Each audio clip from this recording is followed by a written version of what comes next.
Pitching in Colorado is like selling hot tea in the middle of the Sahara Desert.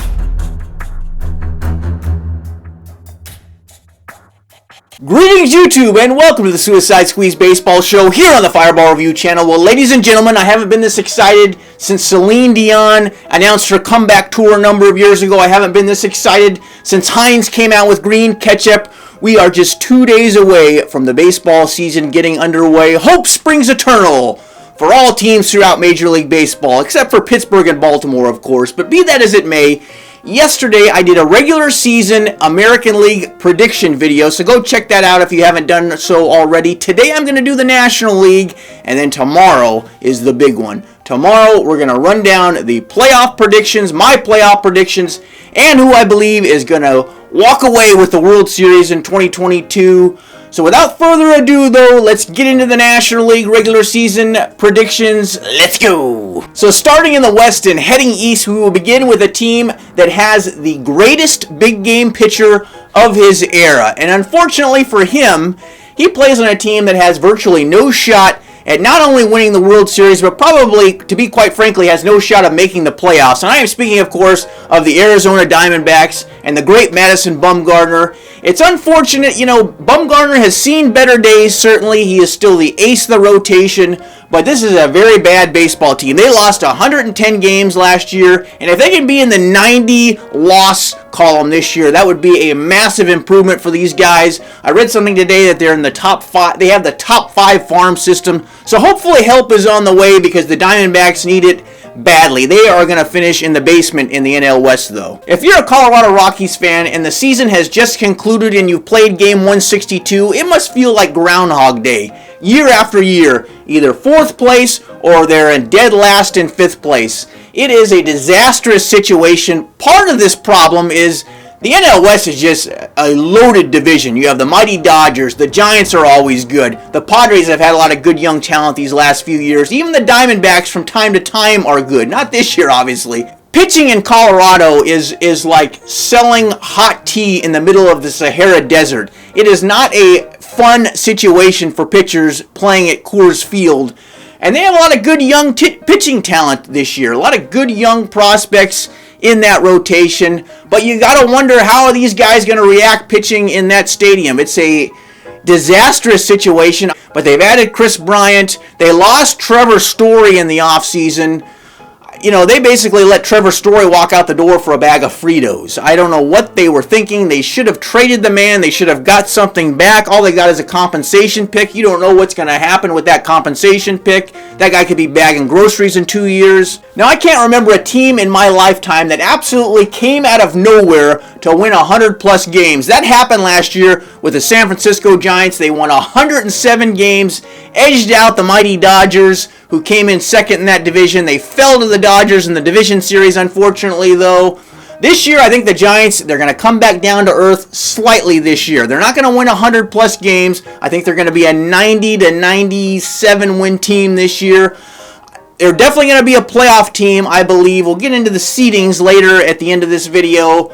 But, is Brandon Crawford going to be an MVP candidate again this year? I'm not so sure. I'm just not 100% sold. They've lost Gossman. But Logan Webb is a bona fide ace. This guy is an absolute stud. I don't like to use that term stud very often, but Logan Webb is indeed a stud. They've added Rodon from the White Sox. It's Rodon or Rodon. I can never pronounce that name. I know it's not Rodon. He's a hell of a pitcher, though. He's going to help them immensely. The Giants are going to come back down to earth a little bit this year, but I think they're definitely a playoff team, and I think they're coming in 3rd place in the NL West. Now, if the Giants were the biggest overachievers in Major League Baseball a year ago, the biggest underachievers were the San Diego Padres. All the prognosticators 12 months ago had these guys going to the World Series and winning it and being world beaters, and then mass hysteria just broke out in San Diego. You had guys fighting in the dugout, and these guys, I think, started to buy into their own hype a little bit. And they just went out there and they wet the bed, to be quite honest with you. It was a disastrous situation. They're going to bounce back this year, though. That rotation is just too good. I think Hugh Darvish is going to have a little of the pressure taken off of him this year. He's going to have a nice bounce back year. I think the same is true with Blake Snell. They've added Manaea. Clevenger is back. That's like going out there and getting a big time free agent to add to that rotation. And then you got Joe Musgrove, who's pretty good as well. The Padres are going to be fine. They got a good bullpen, a good offense. Tatis is going to be out, unfortunately, for a couple of months. That's going to hurt them. But I think the rotation and the bullpen will carry them through those first couple of months. They will be treading water, but they will stay in the hunt. They will stay in that wild card spot, and they will finish in second place in the NL West. Well, before Super Bowl III, legendary New York Jets quarterback Broadway Joe Namath famously predicted that his team would win the Super Bowl that year. He didn't just say they would win it either. He said he guaranteed they would win it. Well, fast forward several years later, just a couple of weeks ago, Dodgers manager Dave Roberts stated that his team would in fact win the World Series in 2022. Let me tell you something. I have no problem with Dave Roberts saying that his team would win. In fact, I kind of like it. It shows a lot of moxie. It shows a lot of faith in your boys. I think it's a good thing.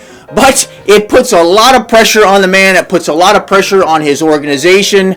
I'm not so sure I would have done it, because if you win it, you look like one of the great badasses of all time. I mean, calling your shot before the season, that would be tremendous. But let me tell you something, ladies and gentlemen. If you lose it, you look like a complete and utter damn fool, and you're going to get roasted from sea to shining sea. And you guys know the drill with the Dodgers. Every year we come to opening day, and every year everyone says, on paper, the Dodgers are the best team. They will win the World Series. And inevitably, the best team on paper usually does not win the World Series. And I could definitely foresee that happening this year. I don't think the Dodgers are as strong this year as they were last year. Offensively, they're stronger. I like Freddie Freeman a lot. I wish he had stayed with the Braves.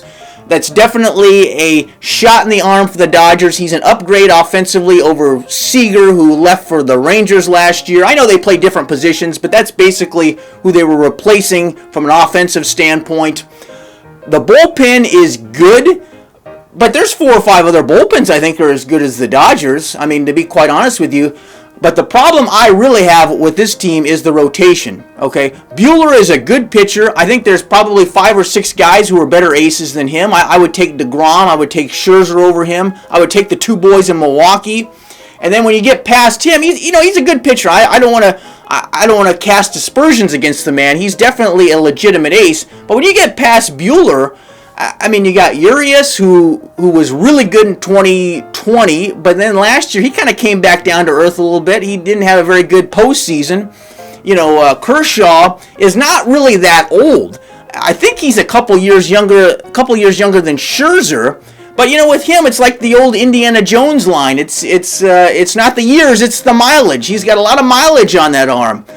The big X factor for the Dodgers is what the hell is going on with Trevor Bauer.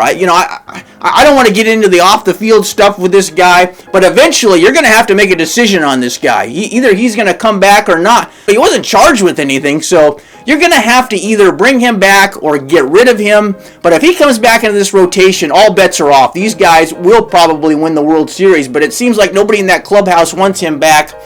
So that will be an interesting situation. Nonetheless, the Dodgers are the best team on paper, and I think they definitely win this division. Now, moving over to the NL Central, Captain Obvious here.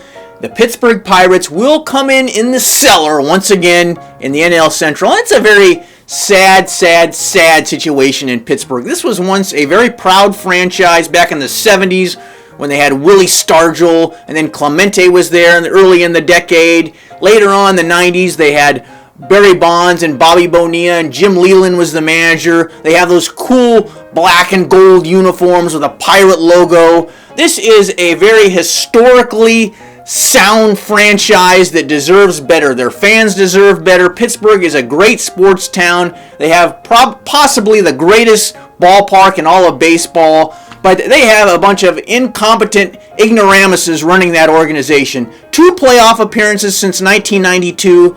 That is just unacceptable. It can't happen. They need new ownership in Pittsburgh. Baseball needs to step in and make these guys sell their team. Speaking of historically great franchises who have fallen on hard times, the Cincinnati Reds were the hot pick throughout baseball over the past couple of seasons.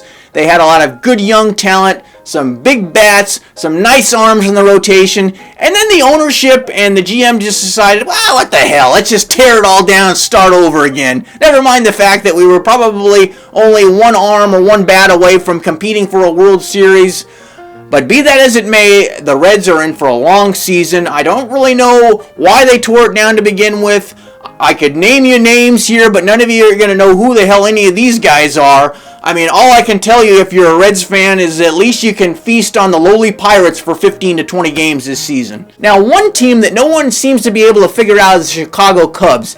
I kind of understand what they're doing. I think they've started to rebuild after that great run they had where they finally broke through and won the World Series after a century. Bryant is gone, Rizzo's gone. I think a lot of people are upset that those guys have moved on to greener pastures, but I think the Cubs are better off for it. It's always better to get rid of guys like that, maybe a year or two too soon than maybe a year or two too late. And I think that's what the Cubbies did here. They're trying to go with somewhat of a youth movement. In the meantime, they brought in some veterans, sort of stopgaps, guys like Simmons and Villar. Stroman was kind of a little bit of a weird signing. I don't really know why they got him.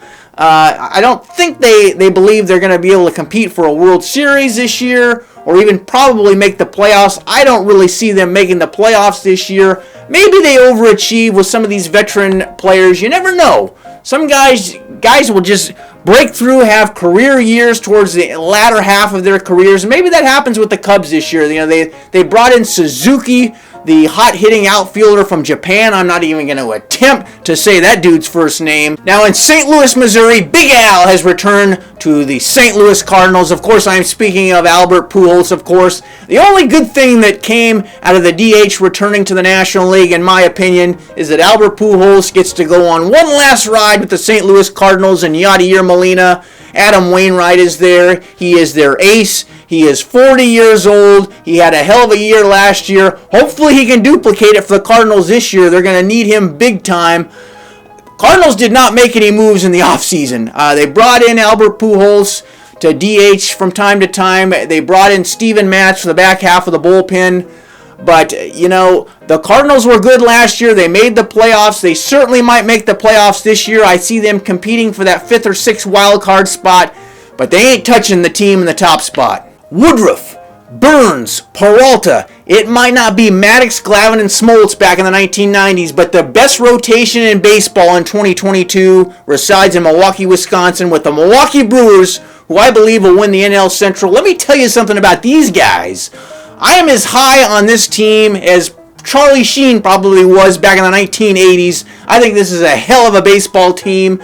Christian Yelich, he's going to have a bounce-back season this year. He's too good to be as bad as he was last year. And let's say even if he is as bad as he was last year, I think the GM knows that this team has about a 2-year window to get to the World Series and to win the World Series. I think he'll go out there. I think he'll acquire a big bat at the trade deadline. And these guys are going to go as far as that rotation goes, and I think that's very far. Now, shuffling on over to the NL East, the best position player in the National League plays on a team that is going to be finishing in last place in this division, unfortunately. And I am talking, of course, of the Washington Nationals and, of course, Juan Soto. He is definitely, in my opinion, the best player in the National League. He's got a great swing. He's got a lot of power. He's got that Michael Jackson imitation that he does with the crotch grab and whatnot. That's kind of an interesting thing. But that's going to be the only interesting thing that's going to be taking place in Washington, D.C. this year. Now, the Philadelphia Phillies last year were somewhat of a surprise. They nearly pulled off a division win, which sort of came out of nowhere, but the Mets sort of underachieved last year. The Braves had a lot of injuries and didn't really get their sea legs, so they got into the playoffs. They ultimately won the division, obviously, and the World Series. I predicted it, of course. I'm sorry to bring that up once again. 2 more days of that, and it'll end. But nonetheless, the Phillies are back again this year. They have a great offense. They've added some pieces. They have a decently solid rotation, sort of an average, middle-of-the-road type rotation, but their bullpen and their defense is hot garbage, and I just don't think it's going to cut it in this division, a very competitive division. I think they might sort of battle back and forth for that 5th or 6th wild card if some things fall into place. They need to add another bullpen arm. They need to add somebody that can play defense on that team because they are not a defensively sound franchise, unfortunately. Now, that Brewers starting rotation, you probably never heard of any of those gentlemen 2 years ago. Well, you can say the same thing this year about the starting rotation of the Miami Marlins, but you'll know their names after this season. This is a solid, young starting rotation, and these guys are going to compete for a wild card spot. I think the Marlins are going to finish 5, 6, 7 games over 500, maybe even more. You never know what might happen. I think they got a solid bullpen.